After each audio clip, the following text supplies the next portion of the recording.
Assalamualaikum warahmatullahi wabarakatuh.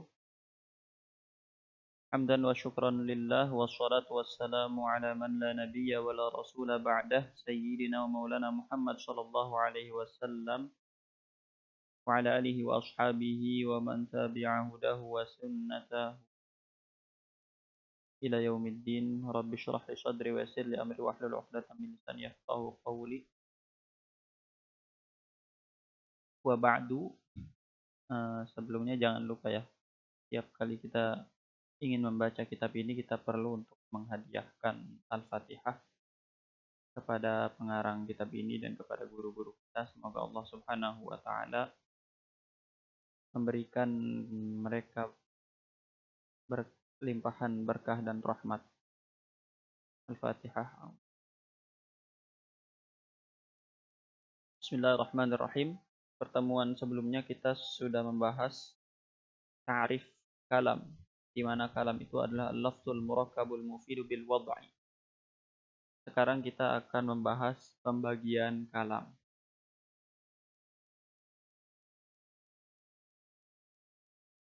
Di sini musannif mengatakan wa qauluhu, dan ucapan penulis matan Jurumiyah yaitu Ibnu Ajurumi, wa aqsamuhu thalathatun. Pembagian kalam itu ada 3. Ai aqsamul kalam, maksudnya adalah pembagian kalam. Wa hiya ajza'uhu. Nah, maksud di sini wa hiya ai aqsam. Yang dimaksud aqsam di sini adalah ajza'uhu, bagian-bagian daripada kalam. Di sini kita perlu memahami dulu apa bedanya ajza dengan aqsam. Sehingga di sini Syekh Al-Mafudi perlu meluruskan bahwa yang dimaksud dengan aqsam adalah ajza. Memang apa bedanya?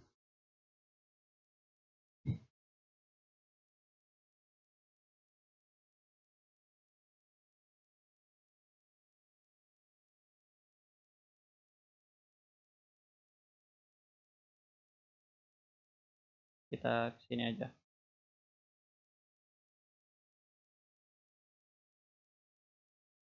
Pertama, qismun dengan juz'un. Ajza itu jama' daripada juz'un. Nah, ulama mengatakan lafaz qismun itu masyhurun fil juz'iyat. Jadi qismun itu biasanya digunakan untuk menyebut juz'i dari suatu lafaz. Ini sebetulnya berkaitan dengan ilmu mantik. Kalau ingin memahami penjelasan ini secara matang, harus paham mantik. Tapi kita akan jelaskan sesederhana mungkin. Juz'i itu apa? Juz'i itu adalah perwujudan dari sesuatu. Misalkan insan. Insan itu adalah kulli, manusia, makhluk hidup yang berbicara. Nah, lafaz insan itu memiliki perwujudan-perwujudan. Dia terwujud di Zaid, terwujud di Amr, terwujud di Bakar, dan lain-lain. Nah, itu juz'i. Jadi juz'i itu adalah perwujudan dari sesuatu. Setiap juz'i itu bisa dikhobarkan menggunakan kullinya. Kita bisa mengatakan Amr insan.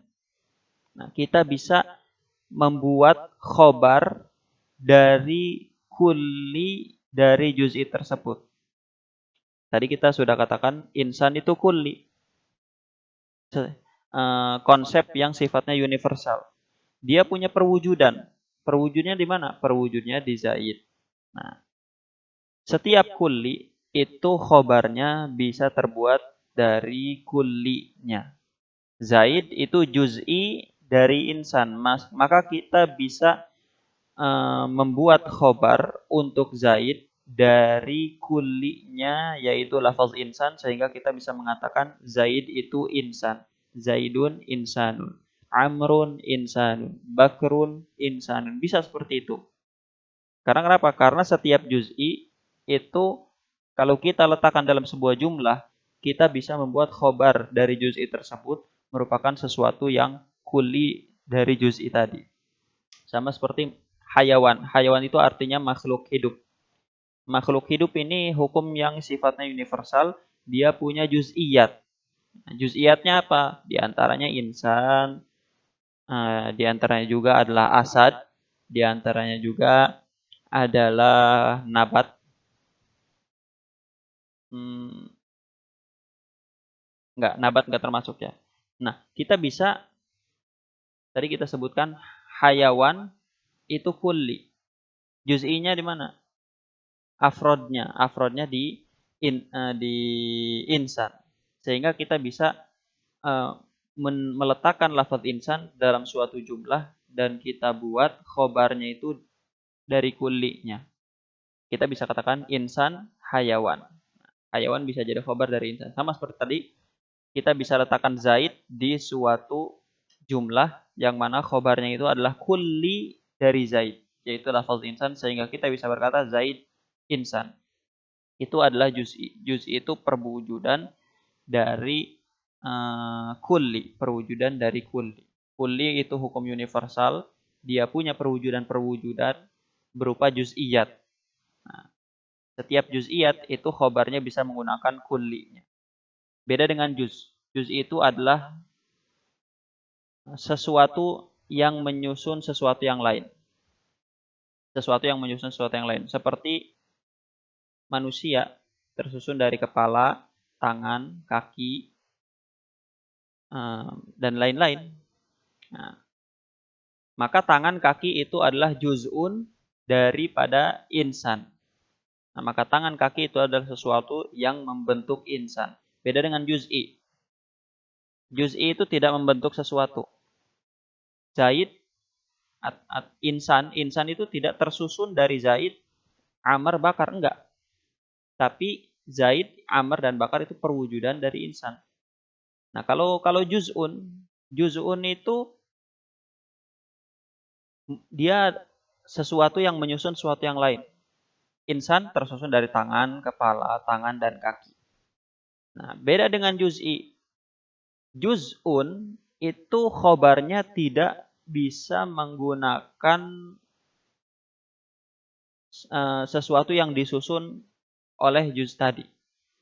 Tadi kita bilang insan juznya adalah tangan dan kaki. Apakah kita bisa mengatakan tangan itu insan? Nggak bisa. Beda dengan juz'i. Kita bisa bilang bahwa Zaid itu insan. Tapi di sini juz, bagian penyusun, itu kita tidak bisa membuat khobar dari sesuatu yang disusun oleh juz tersebut. Kita tidak bisa bilang bahwa tangan adalah insan, kepala adalah insan, tubuh adalah insan, dan lain-lain. Nggak bisa seperti itu. Nah, kita sudah paham perbedaan juz dengan juz'i. Sekarang, kalau kita perhatikan isim, fi'il, dan huruf, apakah dia juz'i dari kalam atau dia juz? Nah, kita lihat apakah kita bisa mengatakan bahwa isim itu kalam.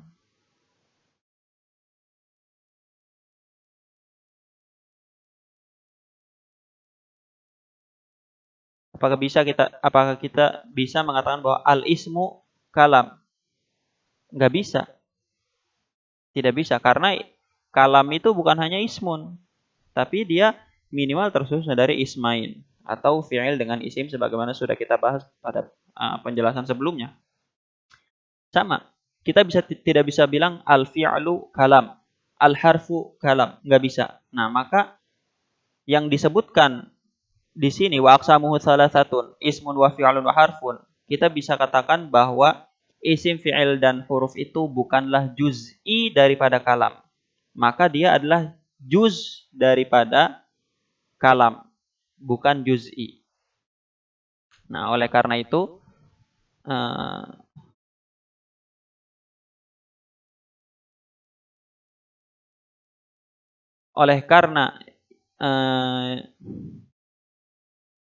yang disebutkan di sini